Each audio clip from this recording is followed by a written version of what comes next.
Well, hello, everyone. Welcome to Best Thing This Week for October 9th, 2025. This is my look back at the best things I ate, watched, read, played, or did for the following week. Um, Normally do this with a guest, but you know what? Things happen, plans fall through, so I'm going solo. But you know what? We're still gonna have a good time. So my week started with seeing an amazing musical for this, just great holiday season, the spooky season, and that was the Addams Family musical. If you've not had a chance to see this musical before, it's really good. It's very funny, a little bit more adult with some of the double entendres, and actually not so uh, entendres.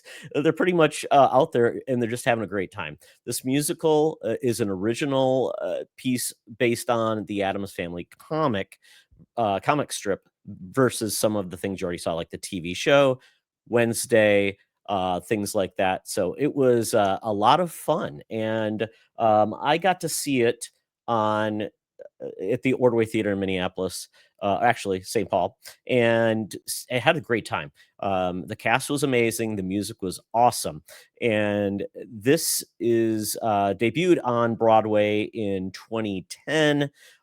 Did a year of a run. Nathan Lane and BB Newirth were the actors that were famous for it. It was amazing, and this version is a little different because it's dealing with adult kids. So basically, Wednesday is an adult. Pugsley's probably, 16-year-old, kind of a punk in this one. Actually smokes a little bit too. And it's all about Wednesday not being herself because she's fallen in love with a normie. Very fun. The songs are great. The actors were amazing. It's touring right now through the country. Believe it'll be touring through the spooky season. So if you get a chance to see this and you like musicals, give it a chance. I think you'll enjoy it, especially because of Wednesday being so popular. I enjoyed it. My family enjoyed it. It was so much fun. And I just love a good musical, and it was a lot of fun. So check out The Addams Family. So what I ate that I really enjoyed and was the best thing this week was I took a little trip over to a local joint called Pizza Karma. Pizza Karma is an Indian, basically focused pizza joint. They do fry bread, they do the naan, and they heat it up on the fryer, and it's amazing. They have the tandoori cooking. They do that. They have a lot of other things. They have wings, a lot of great flavors. I had the hot honey pear, and it was just great pizza. Really loved it. My wife had an amazing pizza too. I just love the fact that we have joints like this in the Twin Cities area. Really love it. Food's amazing. The pizza people are great. They have also some amazing deep fried okra. They have wraps, and the prices are pretty reasonable. I think it was like $12 for a pizza, and they also have gluten free offerings for my wife. Oh, there you go. See the tandoor, or they cook the chicken, the skewers. They also cook the bread there, and they make wings. So it's an amazing place. So if you can find an Indian-based pizza place in your neck of the woods, I highly recommend it. It's wonderful.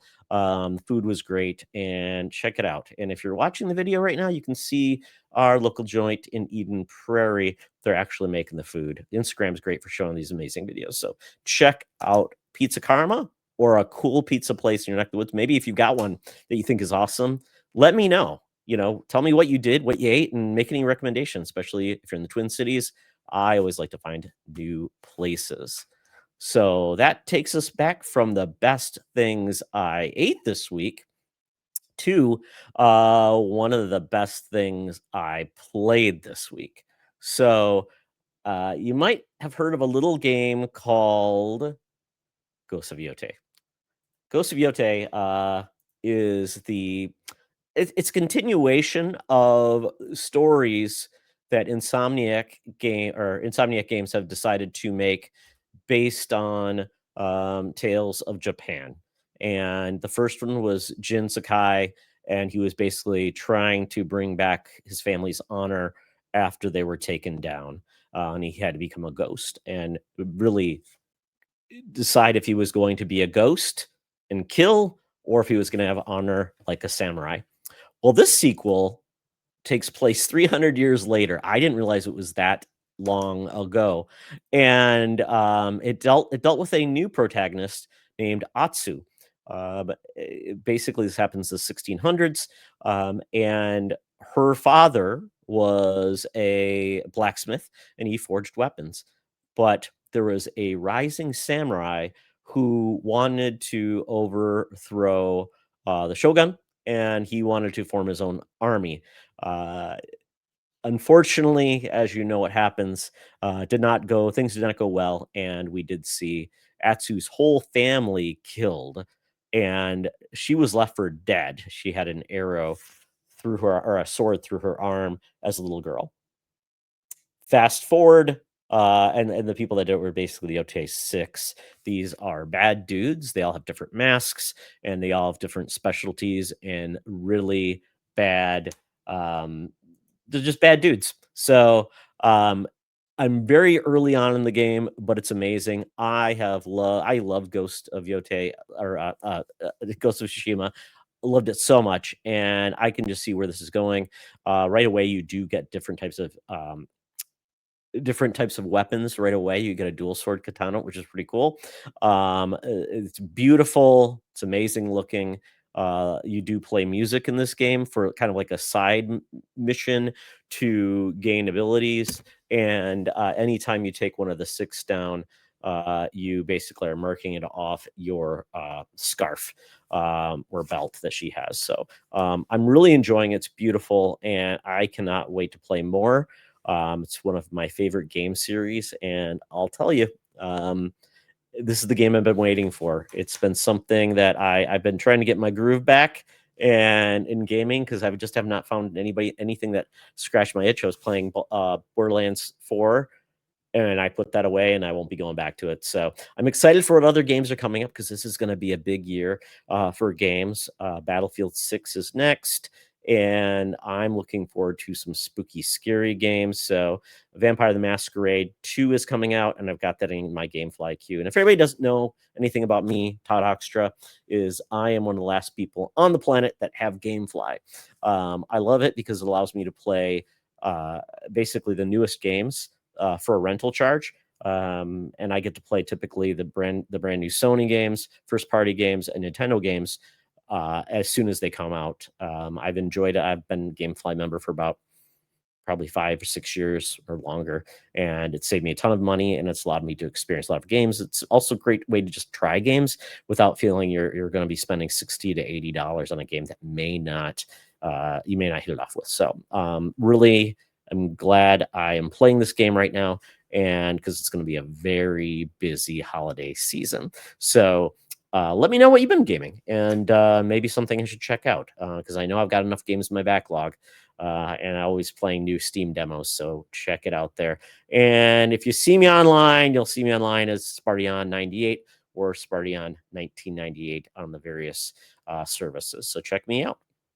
Okay, moving on from something I played to something I watched.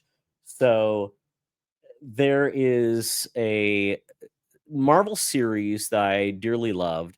It was a comic series called Marvel Zombies. It came out in 2005 through April 2007, 5 issues, and it was written by Robert Kirkman before he really kicked it off with, before the Walking Dead really got big. He wrote this book. He's a zombies guy, obviously, and what can I say? I mean, these characters were introduced in a Fantastic Four comic, Ultimate Fantastic Four, and basically was introduced to a world where zombies existed. And when a zombie bites a superhero, basically that superhero becomes a zombie as well. So they maintain their powers, but they can be killed. But they have insatiable appetites for brains. So you kind of know where that goes. So the Marvel Zombies books went on. They had many iterations of them, many collections. Really loved the series. It's one of my favorites. It's just I just love the way they take the concept and go with it, and different authors have done this, different things with it. And one of the best things about the initial uh, covers were done by Arthur Sudium, who's amazing, and he aped a lot of the famous Marvel covers, like the Secret Wars covers and things like that. So check it out if you want to read something cool. But surprisingly enough, Marvel Zombies was introduced in um, the latest, the What If series on the MCU on Disney Plus. The surprising part is they decided to take that start and turn it into a 4 episode, I'd say a mini series, because that's all it was, 4 episodes. They were all dropped on September 29th or September 24th. Sorry. They're all about 40 minutes long. And essentially, you get a different group this time trying to stop the zombies. It's clever. I really enjoyed it. I always liked how they introduced as a different Earth, so you have different characters with different takes. And I did like our crew that came together. I would say the majority of the leads in this were Shang-Chi, Miss Marvel, and we've got a really amazing take on um, Moon Knight slash Blade, which is really cool. We did get the magic users that were brought together to defend the world. We get the one of the creatures from Shangri-La that were the magic users as well. I really did enjoy this, although I would say the ending was a little bit not as satisfying as I wanted. But I think if you're looking for something that is a little bit different, and it definitely is R-rated. That's the thing. You cannot watch this with your kids if you're worried about them scared. I mean, it's got people being chewed on, um, arrows going through heads, explosions of body parts, and but I really love this style of Marvel animation. It's been one of my favorite things we've seen that the I think the MCU has brought forward with this new take on animated episodes. I mean, we get the What If, we get this, we get the Spider-Man uh, Far From Home, or sorry, freshman year, I believe that's what it's called. And I love that too. And we also got the updated style, of course, X-Men 97. So love that as well. And I cannot wait to see what they do next. I'm unsure if we're going to get a lot more animated projects. I don't know how well they've done, and I know essentially Disney is trying to do less with Marvel, so it's not overdone. They're not really wearing it out. So, but I do hope we get more ideas like this that seem like there's a lot of care to them, a lot of passion for this, and I really want more. So, if you get a chance, check out Marvel Zombies for something a little spooky. If you still have a Disney Plus subscription, I unsubscribed. It was just getting a little too much with not much to watch that frequently. So I will probably check back into Disney Plus eventually, but just waiting for something big to get my attention. So if you saw this, let me know what you thought. And if you're thinking about not getting into it, once again, 4 episodes, pretty short, pretty quick to get into it, and it is a mini series, and it does wrap up in an interesting way.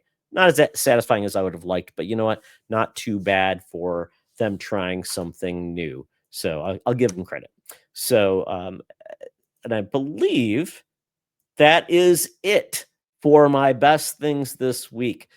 Very short, very sweet episode. And if you are interested in being on the show, let me know. I would love to hear what you loved in the last week, the best things you did, ate, played, watched, or did. So, with that, folks, I want to say thank you so much for checking this out.